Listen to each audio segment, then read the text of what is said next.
Hey everybody, this is Wednesday's Word. It's Pastor Sarah here. I wanted to welcome you, and we're going to dive right in. Our main point when we think about the lost son is that everyone needs to be forgiven.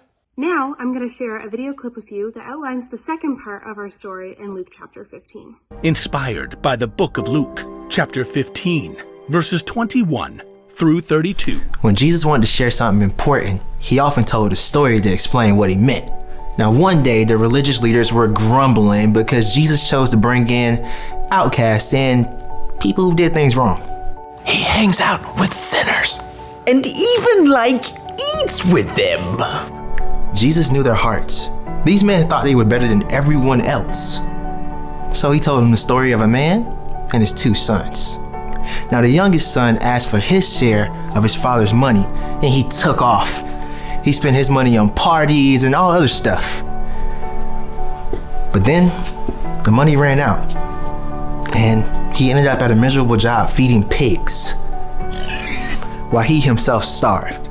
Desperate, the young son returned home, planning on begging for mercy and working as a servant. Instead, his father welcomed him with open arms and even planned a party for his lost son in his honor. Ultimately, seemed like a happy ending. But Jesus wasn't finished with the story yet. The older son was in the field. When he came near the house, he heard music and dancing. If Jesus were to tell that story to us today, it might sound something like this. The older brother, let's call him Will. He spent the entire day working hard, perhaps plowing up the packed dirt on a brand new field. Come on, Bessie. Just one more row. Gotta finish before the light goes. As the sun slipped behind the hill, Will finished breaking the dirt on his last long row. I just need some water and a quiet meal and bed. Will trudged slowly back to the house and left Bessie in the barn with a bag of oats. If my slacker brother hadn't run off, I wouldn't have to work so hard. As Will neared the house, he was surprised to see the lights blazing from every window. What is going on? Will stopped, trying to make sense of all the activity and the music. Then, the back door opened. One of the servants stepped outside to throw out a bowl of scrap, and she turned to go back inside. Wait.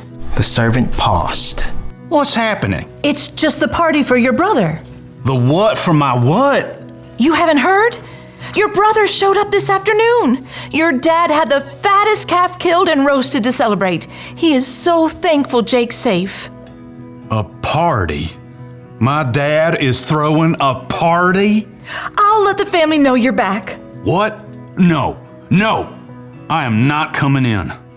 The servant wrinkled her nose. Whew. You want someone to run you a bath first? Leave me alone. The servant hurried back inside. Will paced as his exhaustion vanished and anger coursed through his veins. I work all day. Every day. Has Dad ever thrown a party for me? Will stalked back and forth, fuming as the back door opened up again. His father hurried out. Will, here you are. Well, look at that. You decided to remember I exist. Your brother is back. He's okay. Well, that is just fantastic. We're all celebrating, but it's not complete without you. Come on inside. Will turned and looked directly at his father, eyes blazing. All these years, I've worked non-stop for you. I've done every single thing you asked, and you never even given me a goat to have a party with my friends. You never said you wanted. This son of yours runs away with your money and wastes it like a fool. Then he shows up and you roast a fatted calf and throw a giant shindig. Will's father sighed, took a deep breath, and looked Will directly in the face. My son, you are always with me. Everything I have is yours, but we had to celebrate and be glad. This brother of yours was dead for all we knew. And now he's alive again. He was lost, and now he is found. Look, I'm real tired. I plowed the entire north field. Thank you. I think I'll just go to bed. Won't you come into the party? Just for a few minutes. Will hesitated.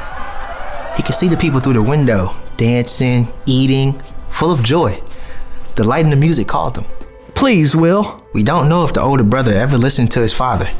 We don't know if he ever forgave his younger brother. We don't know if he chose to go and enjoy the party. But what we do know is that if he stayed outside, he missed out on many good things.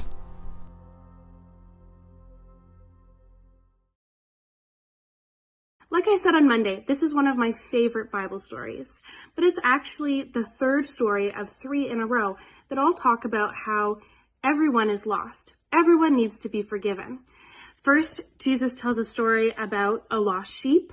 1 sheep out of 100 sheep went missing, and a shepherd went and looked for them. Second, he told a story about a missing silver coin. 1 coin out of 10 had gone missing.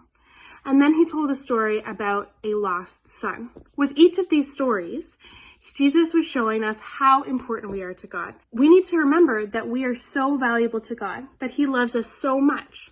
That brings me to our second point for today. When you don't forgive, you miss out. See, the lost son thought he could buy people's love when he had his father's love all along. He was lost spiritually. But the older son had lost something too, because the older son thought that he had earned his father's love and he was missing out on what really mattered, that his father wanted to spend time with him. He lost sight of what was important.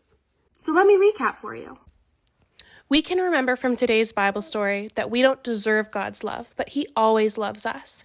And we don't have to earn God's love. But when we spend time with God, we become like him and show love to others. No matter what we've done wrong, no matter who we are or where we've been or the choices we've made, God always loves us. And when we ask Jesus and we believe in him, he'll forgive us. That brings us to the end of Wednesday's Word. I've attached some questions to the end of this video for you to talk about with your family if you'd like. We'll see you Friday.